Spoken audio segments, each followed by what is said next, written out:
tous, aujourd'hui nous allons voir le point 6 du cours variation d'une fonction.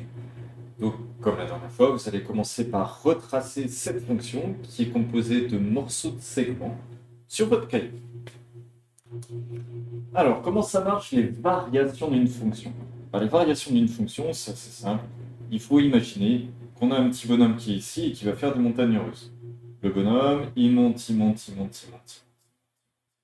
Pas de problème. Jusqu'à ce point-là. Et à ce point-là, il descend. Ici, on a quelque chose où la montagne russe ne monte pas, elle ne descend pas, elle stagne, et après, elle remonte. Alors ça, c'est pas du langage mathématique, parce que j'ai un écran qui est vertical, je peux dire que effectivement mon petit bonhomme, il monte, et après il descend, mais vous écrivez sur une feuille qui est horizontale, ça n'a pas de sens précis. Par contre, on va utiliser un langage qui est plus précis, qui va être une fonction croissante, une fonction décroissante. Pour modéliser les variations d'une fonction, on a quelque chose de très simple. On a une fonction qui est croissante au début, on va la modéliser par une flèche croissante. Ensuite, la fonction est décroissante, on va la modéliser par une flèche décroissante. Notre fonction est ensuite constante, donc une flèche constante.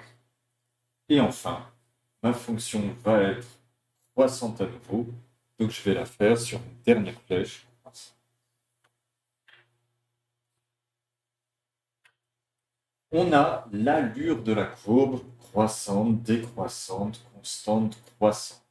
Et on va regrouper toutes ces informations dans un tableau qui n'est pas un tableau de valeur, mais un tableau de variation. Alors ça ressemble quand même pas mal à un tableau de valeur, parce que sur le premier axe, on marque les valeurs de x. Attention, on ne va pas marquer toutes les valeurs de x, on va marquer les valeurs qui sont importantes.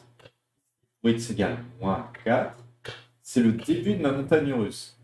Et la première valeur pour laquelle le mouvement s'arrête, c'est la deuxième valeur de mon tableau de variation. Donc, contrairement à un tableau de valeurs, on ne va pas marquer toutes les valeurs, mais uniquement celles qui sont à un moment important des variations.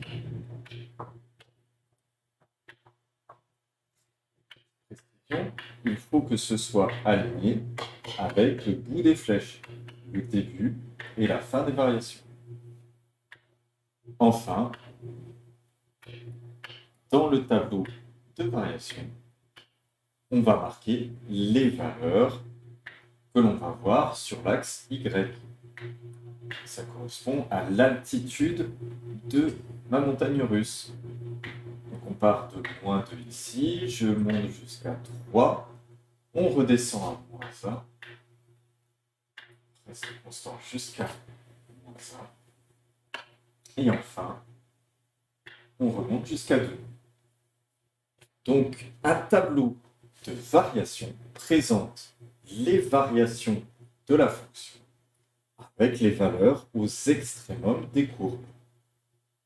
La grandeur des flèches n'a aucune importance. On ne va pas faire une grande flèche pour une grande variation, une petite flèche pour une petite variation. J'espère que cette petite cours vous aura aidé à jouer pour les exercices.